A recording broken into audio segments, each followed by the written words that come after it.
बेटा बहुत रिसर्च करके हम लोग कंटेंट बनाते हैं, बहुत सारे आवर्स इसमें जाते हैं, बहुत मेहनत लगती है, विजन लगता है, सोच लगती है।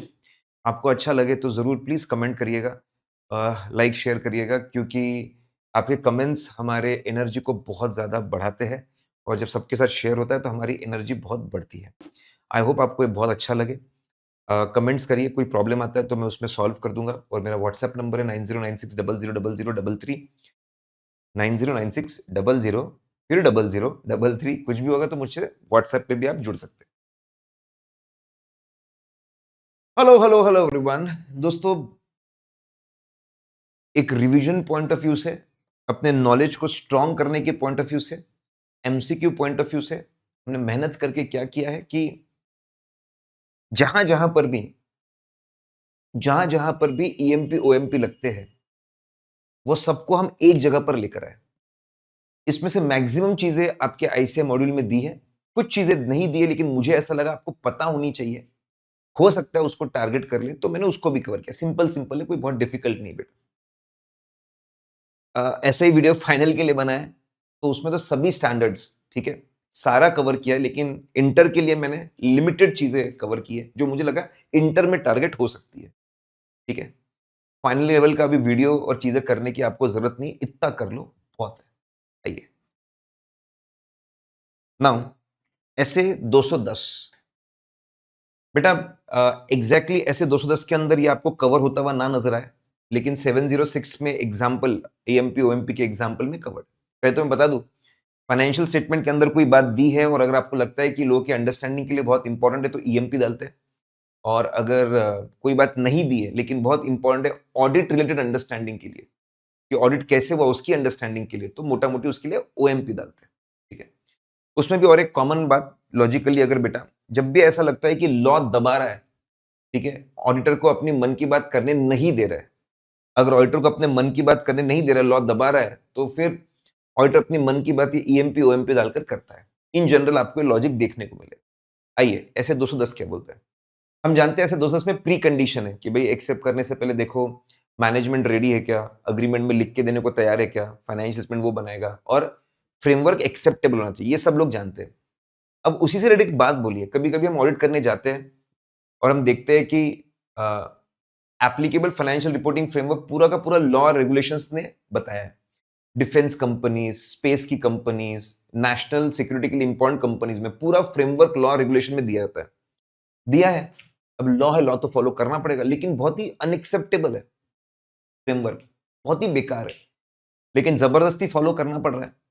तो हम मैनेजमेंट को बोलते हैं, देख मैनेजमेंट, तो नोट्स टू अकाउंट्स में एडिशनल डिस्क्लोजर के ये बात समझा, कुछ और इंफॉर्मेशन दे ताकि फाइनेंशियल स्टेटमेंट मिसलीडिंग ना लगे। तू तेरा धर्म निभा और लोगों को प्रॉपर अंडरस्टैंडिंग देने की कोशिश कर।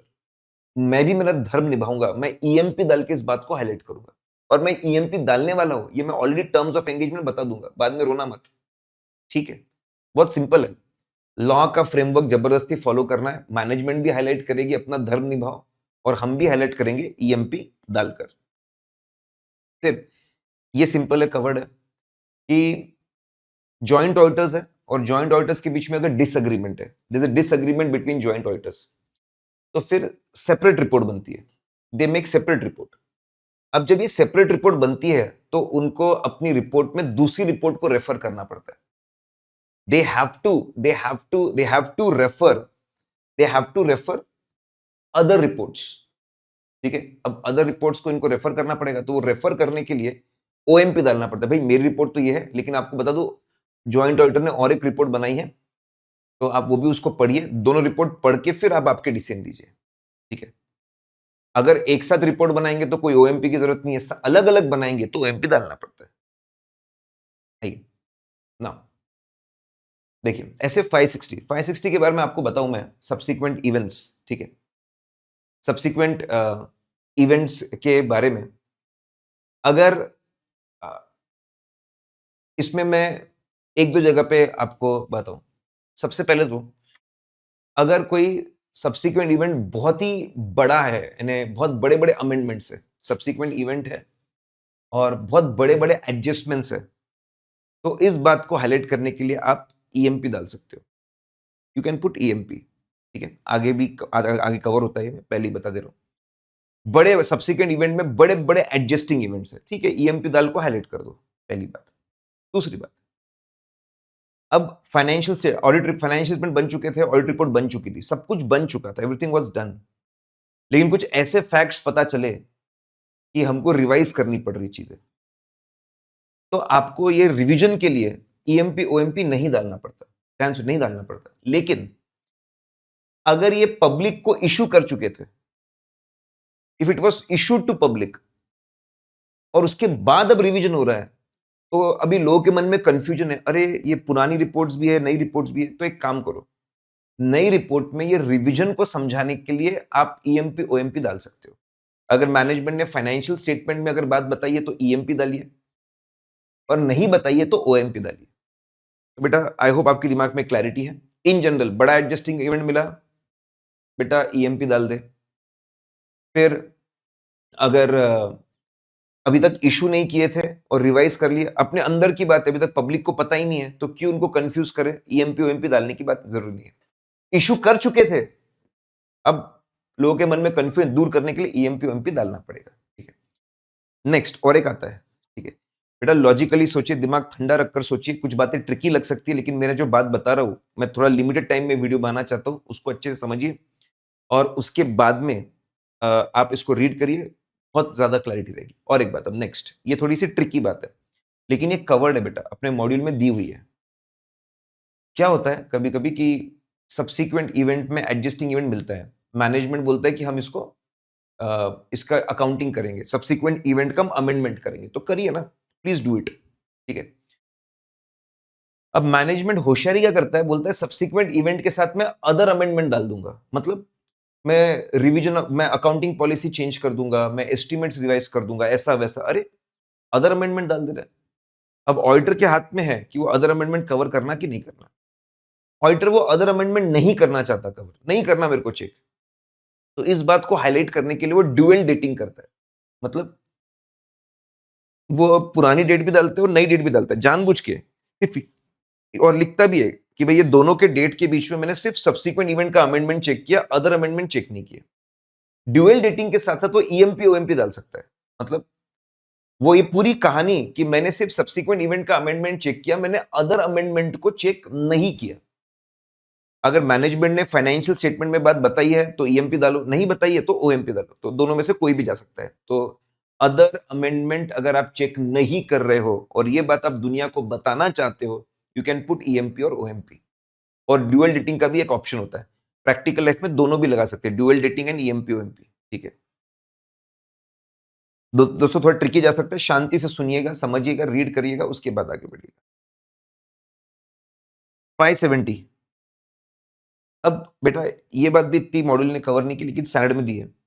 गोइंग कंसर्न अगर इनअप्रोप्रिएट है, गोइंग कंसर्न अगर इनअप्रोप्रिएट है तो हम क्या करते हैं, और मैनेजमेंट निकम्मा अभी भी कुछ चेंजेस नहीं कर रहा है, हिस्टोरिकल कॉस्ट बेसिस फॉलो कर रहा है, सीधा हम एडवर्स देते, सीधा एडवर्स देते, ये सबको पता होता है यार गोइंग कंसर्न इनअप्रोप्रिएट है। अब लेकिन कहानी में ट्विस्ट, गोइंग कंसर्न इनअप्रोप्रिएट है और मैनेजमेंट अपनी अकाउंटिंग को चेंज करने को तैयार है, लिक्विडेशन बेसिस पे जाने को तैयार है, अच्छी बात है।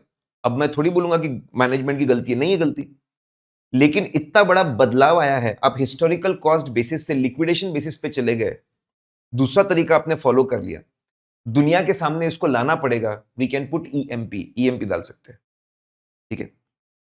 ये 705 की और एक बात है बेटा, ठीक है, वापस मॉड्यूल में इतना कवर नहीं किया इसको, लेकिन बहुत सिंपल सी बात है। हम ये बात को समझते हैं, लिमिटेशन ऑफ स्कोप, अगर ऑडिट करने से रोका जाता है बहुत बड़ी बात में, हम मैनेजमेंट के पास गए वो नहीं माने, हम टीसीडब्ल्यूजी के पास गए वो नहीं माने, ऑल्टरनेटिव प्रोसेस से भी एविडेंस नहीं मिल रहा है, ठीक है, बहुत बड़ी बात है ये, तो हम विड्रॉल के बारे में सोचते हैं, बहुत हो गया ऑडिट करने नहीं दे रहे, विड्रॉल के बारे में सोचते हैं। लेकिन अगर वो प्रैक्टिकेबल नहीं है, प्रैक्टिकेबल नहीं है, पॉसिबल नहीं है, ठीक है, जैसे बहुत बार लॉ लॉ हमको दबाता है, बोलता है नहीं ये पब्लिक सेक्टर एंटिटी का ऑडिट है तो करना ही पड़ेगा तेरे को, मतलब हम विड्रॉ करना चाहते थे, वी वांटेड टू विड्रॉ, लेकिन लॉ रेगुलेशन हमको विड्रॉ नहीं कर रहे, फिर हमको दबा रहे हैं, ठीक है, तो हम डिस्क्लेमर देते हैं, डिस्क्लेमर में समझाते हैं that we are not able to express opinion because सबूत की कमी है, यहां यहां ऐसा ऐसा ऐसा सबूत की कमी है।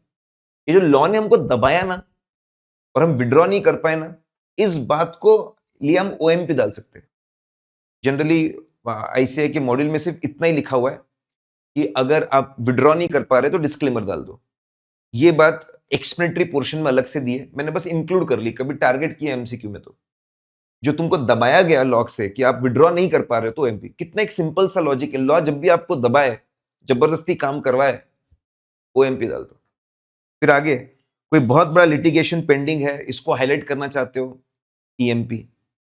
सब्सिक्वेंट इवेंट को मैं डिस्कस करके आया बेटा, सब्सिक्वेंट इवेंट में कोई बहुत बड़ा एडजस्टिंग इवेंट है, ईएमपी।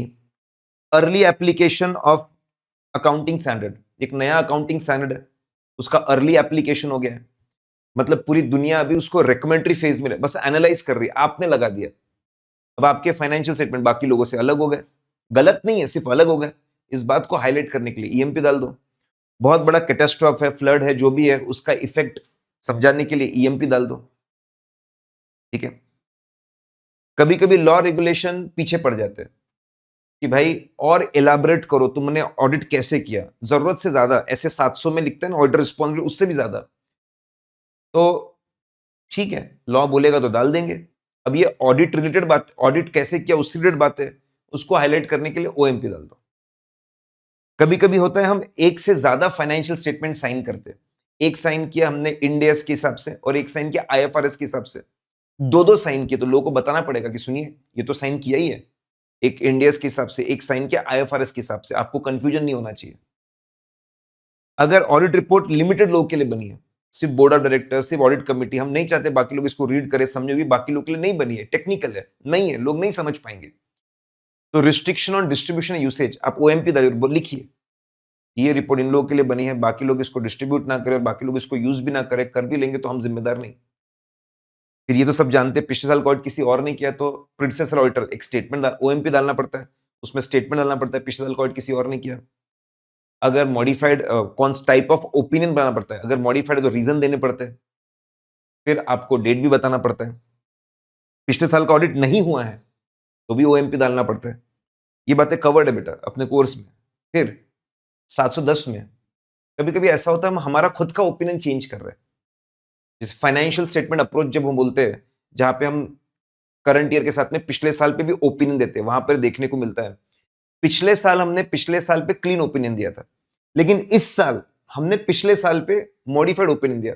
मतलब पिछले साल को लेकर हमारा ओपिनियन बदल रहा है। पिछले साल हम लोग उसको सब ट्रू एंड फेयर बोल रहे थे, इस बार क्वालिफाई कर दे रहे, हम हमारा खुद का ओपिनियन चेंज करें with respect to previous year. ये बड़ी बात है, लोगों को पता होना चाहिए भाई हमने हमने हमारा खुद का ओपिनियन चेंज किया। पिछले साल तक वो लड़का या लड़की हमको अच्छी लग रही थी, इस साल नहीं लग रही है, ठीक है, ओएमपी डालना पड़ेगा। ऐसा क्यों है, रीजन बताने पड़ेंगे। फिर ये बेटा भी आखिरी पॉइंट भी मॉडल में इतना हाईलाइटेड नहीं है, लेकिन बेटा देखियो इसमें से कुछ बातें आपको ऐसे दिख रही होगी ये नहीं है, मैं इसमें आपको बता दूं कि देखो जो आपको पहले से पता है बी हैप्पी अबाउट इट, कुछ नया पता चला है उसके थोड़े चांसेस है आने के, सुन लो ना, नॉलेज तो मिल रहा है, सुन लो समझ लो, आ गया तो फिर क्या करेंगे भाई। आइए देखो पिछले साल की रिपोर्ट मॉडिफाइड है या गलती है तो क्या होता है, मैनेजमेंट के पास जाते हैं उसको बोलते ठीक करो, ठीक नहीं करेंगे तो हम ओपिनियन मॉडिफाई करते हैं, ये तो डिस्कस किया जाता है जनरली। ठीक कर दिया तो क्या, अरे ठीक किया, रेक्टिफिकेशन एंट्री पास की, बहुत बड़ा एडजस्टमेंट है, रेक्टिफिकेशन एंट्री पास की, लोगों को बात बताना जरूरी है कि यार बहुत बड़ी एक रेक्टिफिकेशन एंट्री पास हुई है। तो ये रेक्टिफिकेशन एंट्री के बारे में उसके इफेक्ट को समझाने के लिए हम ईएमपी डाल सकते हैं। दोस्तों आई होप हमारे एफर्ट्स आपको अच्छे लगे, जरूर कमेंट करिए, इस पे लोगों तक शेयर करिए, आपके कमेंट्स बहुत ज्यादा मैटर करते हैं।